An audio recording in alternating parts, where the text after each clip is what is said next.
La quotidienne Twitter de Chris Yapi, mardi 5 juillet 2022. Élection présidentielle au Mali. Je constate que certains internautes se choisissent déjà des candidats et font leur promotion sur les réseaux sociaux. Vous là, ne mélangez pas les Maliens. Hein.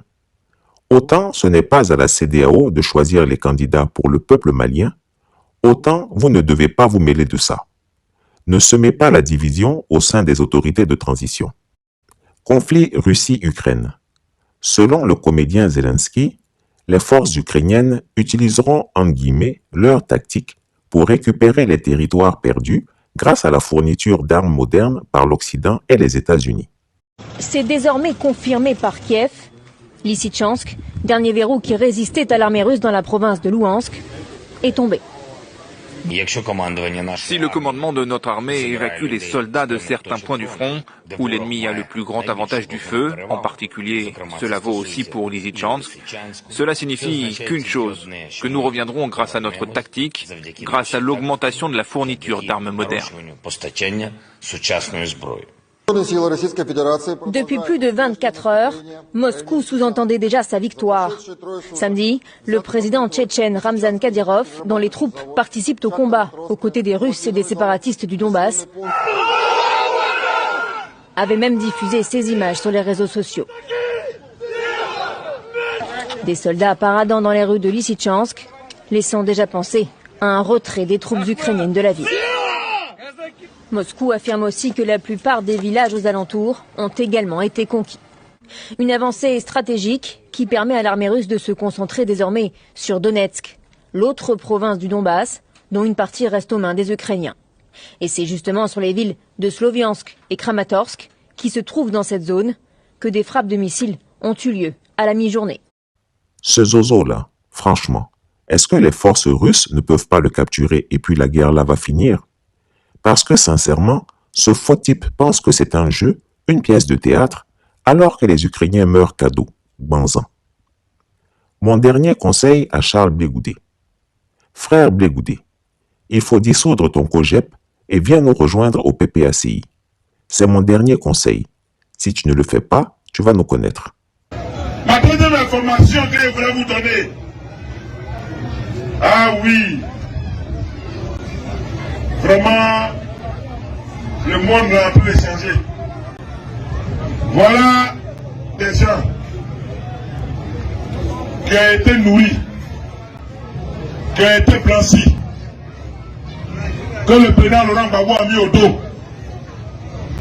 Ils sont au dos, ils étaient sur le dos du président Laurent Gbagbo. Ils pensent que c'est eux qui sont Gbagbo. Parce que quand tu mets un enfant au dos, il ne sait pas que la route est longue, hein. Quand tu parcours, tu vas au champ, tu mets ton enfant au dos, il ne sait pas que la route est longue. Il pense que c'est lui qui est en train de t'aider à marcher. C'est pas ça? Quand tu veux le dessin, là, ouais, il commence à pleurer. Parce qu'il pense que son trône à toi, c'est pour le mettre au dos. Voilà ce que je tiens à vous dire, mes chers parents. C'est vrai. Aujourd'hui, beaucoup de jeunes, beaucoup de femmes, on dit, mais quand quelqu'un sort de la prison, on pense que ce dernier-là, et alors en prison, il a souffert pour toi. Donc en retour, tu dois être redevable à cette personne-là. C'est pas ça? Mais les gens ne veulent pas qu'on parle. Ils sont en train de nous pousser à parler. Je tiens à vous informer, vous qui ne savez pas.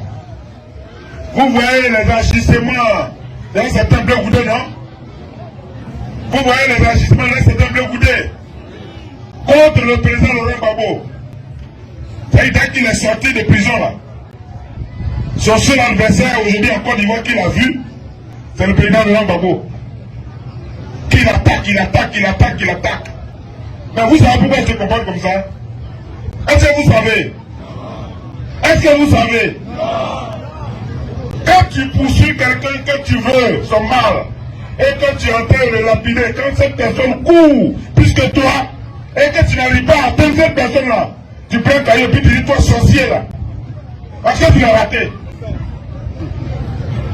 Blé était allé en mission en prison contre Laurent Gbagbo.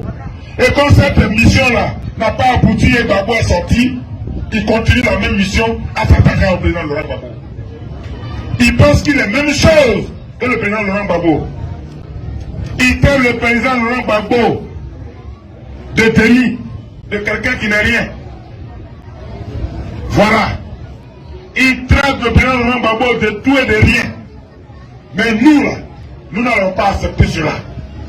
Le président Gbagbo ne va pas répondre, mais c'est nous qui allons parler. Vous savez, il est parti à la haie, là, pour témoigner contre le président Laurent Gbagbo. Le comportement qu'il a, là, il est parti à la haie pour témoigner contre Gbagbo, pour que Gbagbo reste en prison. Mais comme ça n'a pas marché, lorsqu'il est sorti de prison, son premier message sur les chaînes étrangères, c'est de demander pardon à Ouattara, de demander pardon à Ouattara, de demander pardon à Ouattara. Mais quand quelqu'un se comporte comme ça, après avoir demandé pardon, c'est à Gbagbo il s'attaque. Après avoir demandé pardon, c'est au président Laurent Gbagbo il s'attaque. Mais nous là, il y a longtemps on savait ça. On ne voulait pas parler parce qu'on s'est dit quand quelqu'un est en prison ou quelqu'un est couché là, c'est pas bon de le taper. Peut-être quand il va sortir de là, il va se ressaisir et il sera vraiment lucide, il va comprendre les choses. Mais comme il ne veut rien comprendre et qu'il continue dans sa lancée, on va le faire freiner. Donc je suis venu vous donner cette information. Son information, il était parti pour faire couler le président Laurent Gbagbo. Mais comme Dieu est Dieu et le président Laurent Gbagbo est innocent, Dieu a permis qu'il sorte de prison. Il est sorti de prison, ça ne l'arrange pas. Il continue toujours. Je suis venu vous dire, Blair a créé son parti politique. Ce n'est pas contre quelqu'un d'autre. Hein. Ce n'est pas contre le RADP, il a créé son parti. Hein. Ni contre le PDC, il a créé son parti. Il a créé ce parti-là contre le président Laurent Gbagbo. Il a créé ce parti-là pour combattre le président Laurent Gbagbo. Regardez les jours à venir. Regardez les jours à venir. On sait trop de choses. On ne veut pas parler. On ne voulait pas parler quand il était en prison.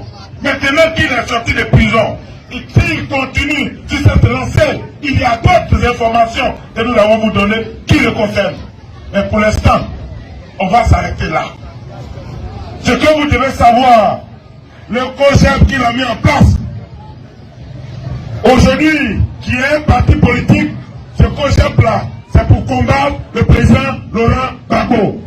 Est-ce que vous pouvez accepter? Est-ce que vous pouvez accepter ça? Est-ce que vous pouvez accepter ça? Je suis venu vous donner cette information.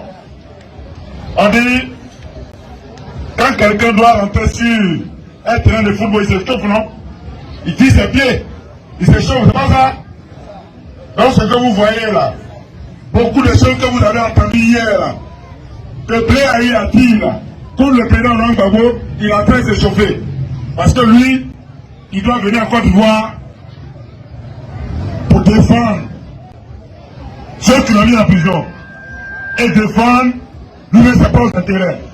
Chris Yapi ne ment pas. Retrouvez Chris Yapi sur son nouveau compte Twitter, ses 2 chaînes YouTube, sa chaîne Dailymotion, Instagram et Mediapart.